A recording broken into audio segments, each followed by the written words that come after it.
Welcome back to Retraced Echoes. As always, I'm your host. My name is Bert, and today we're going to be going into part 2 of last week's story, the Hinsdale property.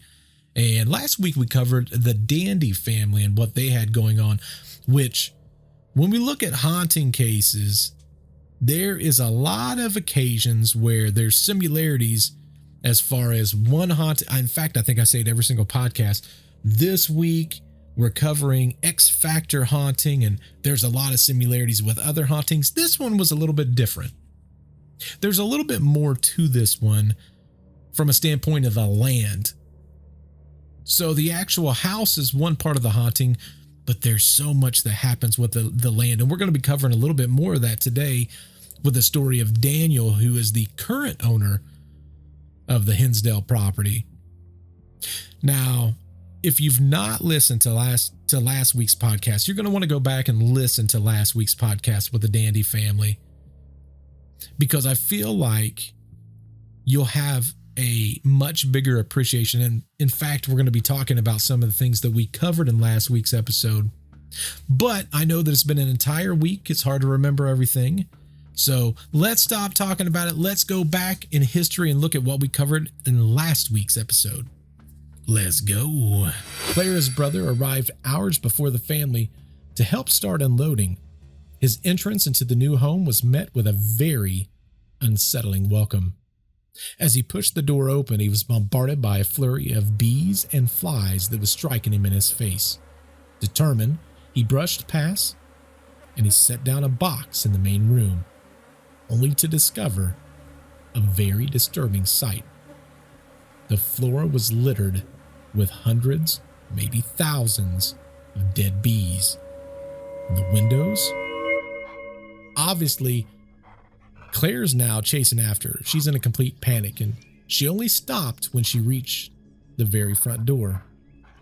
Panting and disoriented, she took a moment to collect herself before she headed inside. Now, once she was safe inside the walls of her own home, Claire called her husband. The boy? He was not only transparent, but he also had a very ghastly wound. Half of his head, it was missing.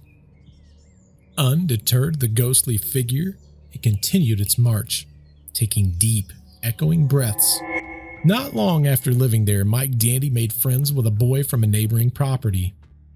As most boys do, they decided they want to go out into the woods that surrounded the property. They was eager to uncover its secrets, see what kind of grand adventure they could go on. Now that adventure, it took a very startling turn when they heard footsteps in the leaves. The leaves were rustling, frozen by the possibility that there could be a bear. They hid behind a large tree, peering from around its trunk, trying to discover what was there. Now, in the very heart of a remote mountain shrouded in the dense midst of the unknown, lies our very house where the echoes of the past linger more persistently than the shadows of the trees that surround it. Of course, we're talking about the haunted Hinsdale house. Now, last week, as you saw in some of the little clips I provided there, we looked at the story of the Dandy family. But let me ask you a question. What do you think happened after they left? Well, today's story picks up exactly where the Dandys, exactly where they left off with a man named Daniel. Now, Daniel, he's no stranger to bumps in the night. In fact, he's the co-founder of the Greater Western New York Paranormal Society with another founder whose name was Cameron. Now, Daniel had been to many haunted locations up to that point, and the Hinsdale house, it was by far a venture into the unknown, a test of courage orchestrated by Cameron's very unusual request. Cameron had booked it and didn't want us to know anything about it. He just kind of told us where it was, said don't do any research on it. I'll bring you guys up to date when we get to the location. As they went up the mountain, the dirt road beneath them turned to mud. The trees closed in, and the world as they knew it, it fell away. Ahead lay the Hinsdale house, its safe appearance twisted by the isolation that surrounded it. It was an eerie feeling going there, this little white house in the middle of nowhere. You pull up and it's just, I don't know, it's seclusion, and it just gives you this kind of eerie feeling. With no preconceptions or ghostly tales to guide them, the team stepped into the house, a blank canvas that was just waiting for the night's revelations. Their first encounter with the house's past was not through the strange noises or even the fleeting shadows, but instead through that of a TV screen. And the first thing you had us do was watch this episode of A Dark Forest, of a haunting that was based on the Hinsdale house, and I just remember looking at Cameron and saying, "Are you kidding me right now?" As the episode of The Haunting continued to play and the history of the house unfolded before them, the air grew thick. The shadows, they grew even deeper. What began as a night of curiosity soon spiraled into an encounter that would leave them questioning the veil between the living as well as the dead. As we talked about last week, the property's tale dates back to the 18th century, marked by tragic events that some say has left somewhat of a permanent imprint on the land. I mean, there's been a lot of research, and up until last June, there's just so much folklore and so much story about the land and the property. I had the property dated back to 1799 now. There was an Indian master, which was burned at a stake, and just a lot of things that happened that could potentially be the reason why the place is so haunted. As Daniel delved deeper into the history, he uncovered the tale of the Everett brothers who built the house in 1853. Their story? It was full of violence and mystery that added layers to the house's scary folklore. Two brothers, the Everett brothers, owned the house and the property. The story from the psychic account was that the two brothers, they lived in the house and would kill and murder folks that was coming through the stagecoach trail. But history is often obscured by time and tales. As Daniel sought the truth, he found many discrepancies in the timeline and the stories handed down through all of the generations. But the timeline that I have it's flawed, and there was this couple of people that was continuously investigating the place and looking at the history, and basically brought it to my attention that what I had was incorrect. It is what it is. Armed with fragments of the truth and layers of legend, Daniel continued his quest to uncover the deep narratives of the Hinsdale house. Now, this quest brought forth even more intriguing elements of the house's dark history. So, getting the right information opened up a new timeline into the house. 1853, the Everett brothers, the two brothers, that story was just kind of like, wow to me. Like, okay, wow, this is pretty cool. Now, the story that was given on the Everett brothers was very dark. It was said that they would make those woods their hunting ground, but what they was hunting was not game. It was far more sinister.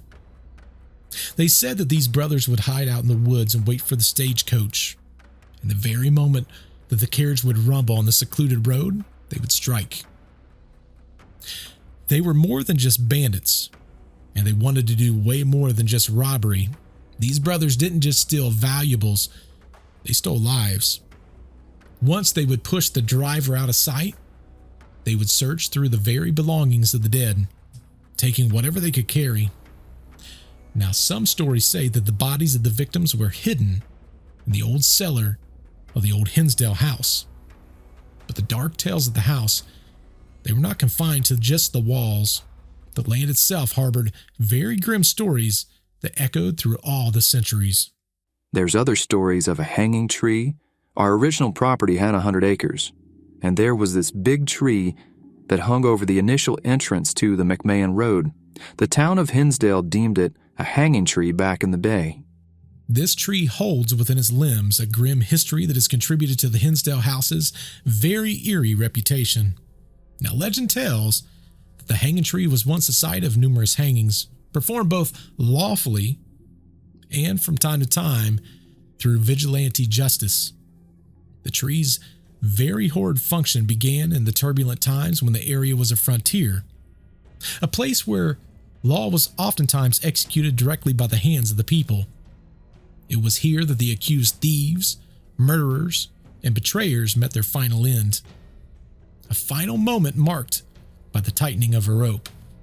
Now, as years turned into centuries, the tales of the tree, they grew much darker. It's said that not all those who swung from the branches were guilty. Some were victims of hysteria and fear, wrongfully condemned. The spirit of these tormented souls, it is said, never left the site. The hanging tree was struck by lightning in 2003, but its legend lingers on. Now, Daniel and his team has encountered spirits near the very site, further cementing its eerie reputation. And there's a story of a woman, because we always catch a woman in white around the pond where the barn originally was, and also an Indian woman. There was a woman that was hung wrongfully for committing adultery. She was pregnant, the husband was off at work, they couldn't afford wedding rings. It's kind of a sad story.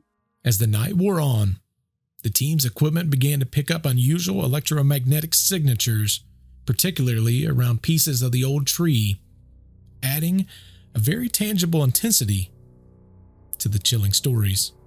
And we've actually gone down into the ditch and taken pieces of the wood, and some of the wood shoots off EMFs. It's kind of odd, kind of an odd thing. As the echoes of the past resonated through the walls of the Hinsdale property, the property's legacy of haunting took a very intense turn with the arrival of the Dandy family, as we had discussed in last week's episode. Now again, if you've not heard that podcast, I would advise you to go back and check out their full story. Their experience, it kind of paints a vivid picture of a place not just haunted, but alive with ghostly activity. They started noticing weird things. My thought process is, say, all this stuff happened back in the day. It was the bodies being buried and all the treacherous things that was happening to the Indians and whatnot. The land's troubled history seemed to come full circle when Donna, the new owner before the Dandies, she started deciding to transform the property. Now, her plans was to divide the 100 acres into smaller plots and develop them for hunters. She took those 100 acres and sub-parceled it out to 8 to 10 acre plots, and then was going to put like little cabins on each one and mark it for hunters, you know. And she had dug ponds on each of the properties. The act of disturbing the land, or unearthing whatever may have been buried over centuries, whether intentionally or as a byproduct of conflict and tragedy, seemed to awaken something restless. Maybe they unearthed something that they shouldn't have. Maybe they dug up some history that kind of unleashed these spirits out on the baby family at that time. The very presence of paranormal investigators Ed and Lorraine Warren at the property before the Dandy family even moved in suggests there had to be some level of activity that was pretty significant. Their expertise was needed to attempt to understand and perhaps even stop the disturbances that had began to manifest. And Lorraine Warren came to the house before the Dandy family moved in. They didn't just come out to any place, you know. There had to be something going on. So to have them actually come out kind of says, well, okay, maybe something was happening here that they needed to get checked out. As we discussed last week, despite the efforts to understand the supernatural occurrences, the Dandy family's time in the house was marked by pure terror. All of a sudden, things escalated with them. They were seeing spirits in the woods that they couldn't account for, knives being thrown into picture, scrapes on their body. It was kind of a violent type thing, but also it was coming, like even talking to Clara, she said it was the most beautiful, picturesque property, and she loved that place. She just didn't like what was happening. As if the haunting wasn't intense enough with the apparition and the unexplained phenomena, the Dandy family faced an even more confusing aspect of their stay at the Hinsdale house. Their experiences with the telephone added a very unsettling layer to their story. while they were residents of the home, their phone would ring. It wasn't necessarily always a friend or a family member or even a telemarketer for that matter. There was something else on the end of the receiver. The mysterious calls? These were just the very beginning. The family reported eerie sightings of figures peering at them through the windows. Now, the figures, they seemed to blur the boundary between inside and outside the home, appearing and disappearing with chilling unpredictability. They got like these figures coming, like staring at them from the outside. They'd go to the outside and he'd be looking at them from the inside. So many people have seen these faces in the windows. It's just really creepy, and I just posted one on my Facebook page today where someone caught one in the window. The nature of these apparitions remain elusive. Their large, beady eyes a common and very unnerving feature noted by the witnesses. Now, these encounters suggest an entity or perhaps entities that are not just tied to the land, but perhaps the very fabric of the house itself. The investigation into these phenomena, they were not just limited to mere observation. In fact, Jeff Finn, a researcher from here in my neck of the woods of Columbus, Ohio, brought his expertise to the Hinsdale house, conducting experiments that might shed some light on the mysterious occurrences. Jeff was there a few months ago, actually in June. He was doing some experiments in the forest, different light spectrums, and when he was using the room light, he caught this creature-looking thing in the tree. Has these big beady eyes, and you can tell it has tails, but it was like 10 feet up in the tree. It doesn't look like any animal that I've ever seen before. The image captured by Jeff adds another layer of mystery to the Hinsdale house's haunted reputation.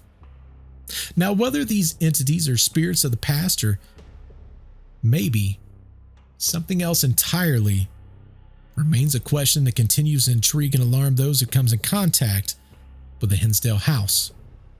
Now, these accounts from the Dandy family and ongoing research from investigators much like Jeff illustrates that the Hinsdale house is not merely a static relic of hauntings, but instead an active epicenter of paranormal activity. Each new encounter provides a piece of the puzzle, yet the complete picture remains elusive. The Dandy family reported encounters that challenge our understanding of what is even possible.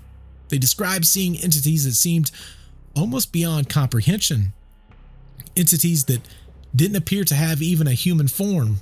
The family reported seeing things that was almost like something that a lot of us would look at and go, well, that was never human. That probably never walked the earth as a living being. So what is it and why is it here? Among the sightings, some were described by witnesses as a hybrid of a human as well as an animal. Yet, distinctly, it was neither. It's even said that the Hinsdale house seems to almost hold its own secrets, adding to the sensation that something's watching, that there's an unseen presence lurking amongst the trees. The Hinsdale house, with its blend of creatures, cryptid-like creatures, and unexplained aerial phenomena, challenges our understanding of the paranormal.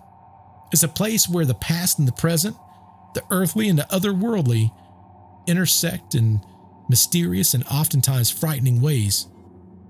Some might question, did the Dandy family escalate the already intense hauntings? Looking back, there was a couple of significant factors that could have triggered or maybe even intensified the events the family experienced. First, they acknowledge using a Ouija board in the home. The use of an Ouija board, often seen as a tool to communicate with the spirits, is believed to oftentimes open doors to other realms. Doors that, if not closed properly, can leave a permanent portal open for entities to pass right through. They were seeing things before they played with the Ouija board, but could the Ouija board have unleashed more or opened up a portal of some kind? Additionally, when the McMahon O'Brien family left, all these ponds were built and unearthed, which I think unearthed something onto them. The act of disturbing the earth where the barn once stood to create a pond Well, it might have stirred energies or possibly spirits previously that was dormant. The alignment of human intervention with supernatural brings us to very curious phenomena that was associated with very specific rooms inside the house. Many psychics said that this room upstairs is a portal where the spirits come and go.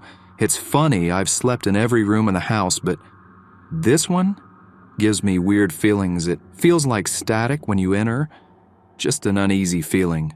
The room known as Mary's room, named after a member of the Dandy family.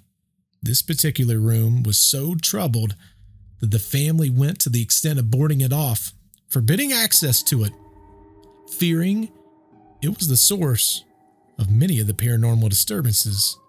Clara often left alone to manage the home when the children felt isolated. Her husband's frequent absences and his subsequent disbelief in the event she was experiencing only exacerbated the situation, made her feel dismissed, possibly even question her own sanity. This connection between the paranormal and the natural phenomena in Mary's room raises further questions about the energies concentrated in this space. The unusual attraction of insects, even in the dead of winter, suggests a unique, possibly supernatural warmth or maybe energy that emanates from this very room. Now, the family, it was deeply impacted by the haunting within the house. In fact, Phil, the father of the Dandy family, he had a very difficult time in the house. Yes, the father experienced episodes of what seemed like paranormal encounters, followed by periods of amnesia, unable to recall the events. The inconsistency was a significant stressor to the relationship, contributing to misunderstandings and emotional strain. The stress of dealing with unexplained phenomena can take a toll on any relationship, especially when one partner is frequently away, leaving the other to cope alone with the very unsettling experiences. The intensity of these experiences at the Hinsdale house eventually led to significant changes for the family. The couple's marriage, it couldn't withstand the haunted experience, and it ended in divorce, and the events in that Hinsdale house, it left a mark on all their lives. The stories within the Hinsdale house, it provides a very stark reminder of just how deeply paranormal activity can infiltrate and impact the very fabric of our lives. It's not just about the unsettling of the spaces in which we live, but also the relationships in which we hold very dear to our heart. The haunting of the Hinsdale house, it escalated to such an extent that the Dandy family felt compelled to take drastic actions. Initially, the family had a Catholic mass inside the house. They was hoping to stop the disturbances, and this seemed to offer maybe a temporary amount of relief, but the peace was very short-lived. The disturbances returned, if anything, more intense than before. They were pushed to their limits, and the family sought further help, which led to a structural exorcism. If anything, they hoped to banish the entities permanently. But everything would come back. It would come back with a vengeance. The family invested everything into making the Hinsdale house their dream home. Ultimately, they had to make the very difficult decision to leave, prioritizing their safety over the attachment to the property. Over the years, the house saw a succession of tenants, none of whom stayed long enough to even make a lasting impact. The property's owners even considered demolishing the house because it seemed like more of a liability than an asset. Despite these challenges, the story of the Hinsdale house took another turn when Daniel decided to step in. It's always been a quest of mine to uncover the truths kind of hidden within the walls. You know, the ideas of demolishing the house felt like erasing a piece of history that we've yet to fully understand. I believe that by preserving and studying it, we might finally unlock the secrets of the Hinsdale house and perhaps find ways of coexisting with the phenomena here. Daniel believes that even if the house was removed, the spirits might remain. Now, this would obviously suggest that there's a deep connection with the land itself. If you look at everything, the repeated returns of the spirits despite the exorcisms and the masses, it kind of gives the indication that the root of the haunting, it extends beyond the house and to the land itself. Now, from the very first investigation of the house, Daniel knew that the house had a story to tell. That night after watching the video, we started picking up some really clear EVPs. It was like the spirits knew how to use our equipment. At one point, we were getting positive messages like, "I'm here, I'm buried, find me," especially from the basement. The investigation took an even darker turn when menacing EVPs urged them to leave. It was claiming ownership of the home. Now, this intense environment even scared off a guest who had came to participate in the filming. We had a comedian with us thinking it would maybe lighten the mood, but when the EVP started dictating, "Leave now, this is mine," he couldn't handle it. He left in a hurry, clearly shaken by the experience. Now, Daniel's quest to understand the house led him to discover previous residents like the misc family, and that added a completely new dimension to the house's complex narrative. Just days before a visit, Joan Misnick's granddaughter reached out to me, and she provided invaluable insight that tied her family's history to that house. During one investigation, while in the kitchen discussing previous exorcisms, I casually asked if Slow, the nickname for a former resident, was present. Immediately, I felt a chill and my K2 meter spiked in red. Despite there being no power in the house, I asked Slow if she could hold my hand as I walked up the stairs, and the K2 meter stayed lit the entire time. It was as if I could feel her presence guiding and reassuring me. This wasn't just an isolated spike, it was a sustained interaction that kind of felt deeply personal. But not everything is so comforting. In fact, many say that they've been touched inside the home, that it's not always benign, that there's a darker spirit inside the house.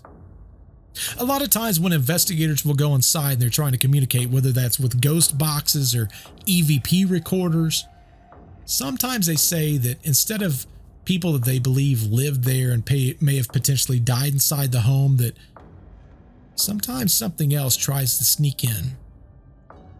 Now, even Daniel himself, he says that he tries to not be within the household by himself as much. He tries to maintain a balance of, I guess not necessarily a balance, but like a healthier distance to try to mitigate the risk of being too absorbed or affected by the house's very potent energies. I'm part of the larger team now. We have a groundskeeper, a maintenance man, a property manager, several teams to handle the tours, have visitor interactions.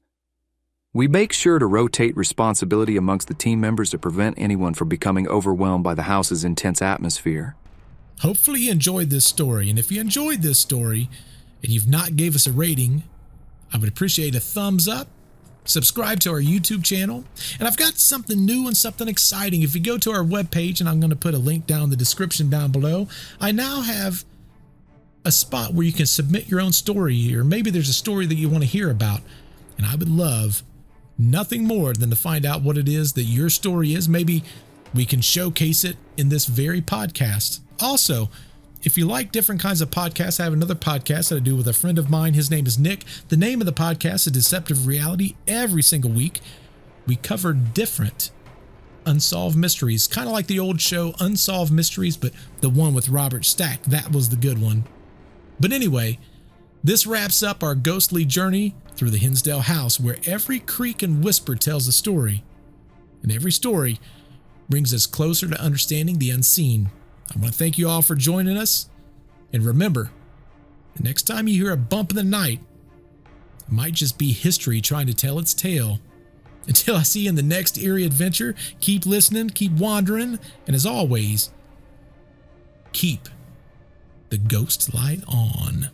Until I see you on the next podcast, goodbye.